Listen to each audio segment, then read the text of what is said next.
आळूच्या वड्या बनवण्यासाठी आपल्याला लागणार आहे बेसनचं पीठ, चटणी, मीठ, हळद आणि लसूण कोथिंबीरची पेस्ट।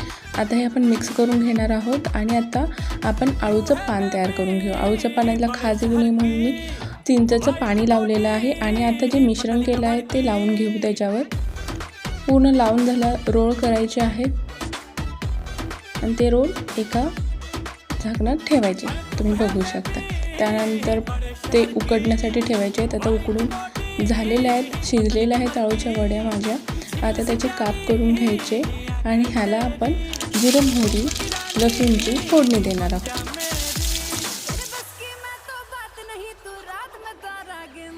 फोडणीमध्ये थोडंसं मीठ, चटणी टाकू शकता तुम्ही आणि आता वड्या टाकायच्या आहेत आणि परतून घ्यायचं आहे मस्त।